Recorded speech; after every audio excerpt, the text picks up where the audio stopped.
also say thanks to Congressman Bozeman, who I think is one of the best congressmen. No, excuse me. He is the best congressman in all of the United States.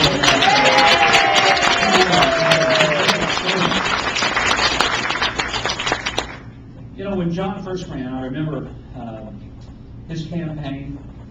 John is one of those people, he does not go out and promote himself.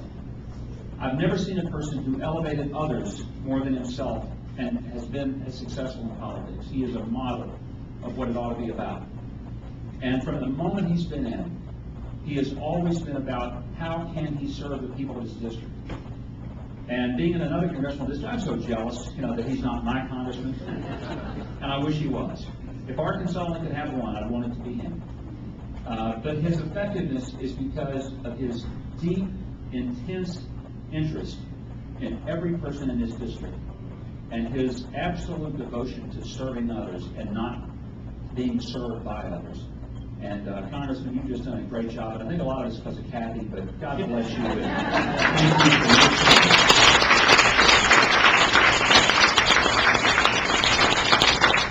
Now, my sister opened this thing up, and she's sort of, I guess, the MC.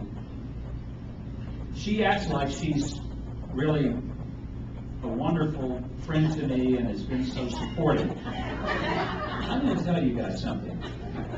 She tried to kill me when I was a kid. I'm not making this up. She's 2 years older than me.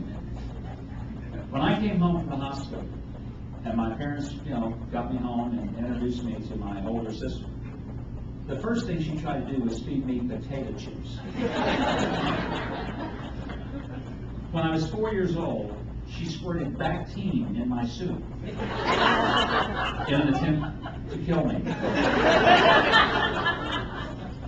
She once mixed up mud and told me it was chocolate milk. These are true stories. I took it easy on you. I can get the microphone back. I have things I can tell you. So the show will be over by then. So when I tell you that I'm glad to be here, it is in spite of my sister, no matter what she tells you. I'm really, really glad to be here because I had to overcome a lot just from family attempts to get rid of me and knock me off. I want to say how much Janet and I appreciate every one of you. And Janet is with me this morning. We have been in every one of the 75 counties of Arkansas time and time and time again during many campaigns for the Senate, for Lieutenant Governor, for Governor, campaigning for many people who ran for office. I've been to every Lincoln Day dinner in Arkansas, I don't know how many times. But during the past couple of years, when we went out on a venture that was the most incredible and exciting adventure of our lives, the quest for the presidency, the people of Arkansas were absolutely magnificent in their prayers and their love, their support, and I cannot begin to tell you how much we appreciate all of you for your devotion and your support and your assistance during the course of the last couple of years. Obviously, things didn't turn out quite like we wanted, but I'm going to tell you something. All of our attention, all of our focus, and all of our energy is focused now on making sure that John McCain is the 44th President of the United States of America.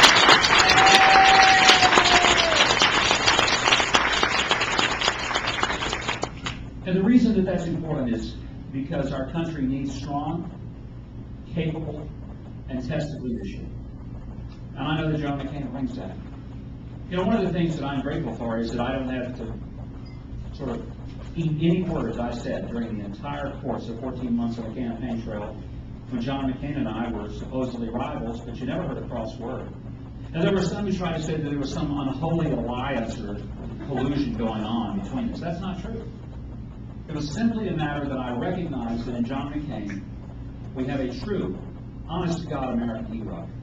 A man who has paid a price for his country unlike very few will ever be called upon today. And he paid it not only willingly, but he paid it with honor.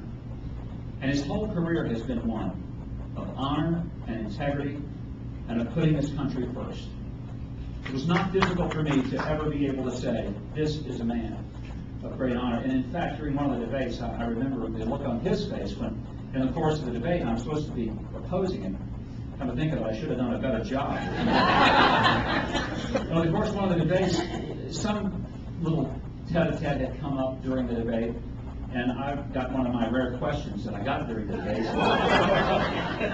And I use the occasion to say, you know, if anyone on this stage understands what honor means, it would be John McCain. And I remember him looking with such a surprised look that one of his opponents would make that comment at a time when I was supposed to be cutting his legs out from under him. But the reason was because I felt it was important to tell the truth about a true American hero, and a true American public servant, and someone who had earned my respect. And I've never seen John McCain as an opponent, but rather a colleague in service to America. And as our nominee, I'm committed to doing everything I can to help make sure that our country has the right leadership. And I know that means John McCain needs to be elected president. And that's why, even though so many of you wonderfully and graciously, and maybe even rolling your eyes, supported me, but my gosh, you did it. Thank you. It's time for us to unify, get behind John McCain, and I'm asking you to give him every bit the energy and more to him than you ever gave to me, to make sure that Arkansas is a state that he knows will be in his column come November, and give us the leadership we need.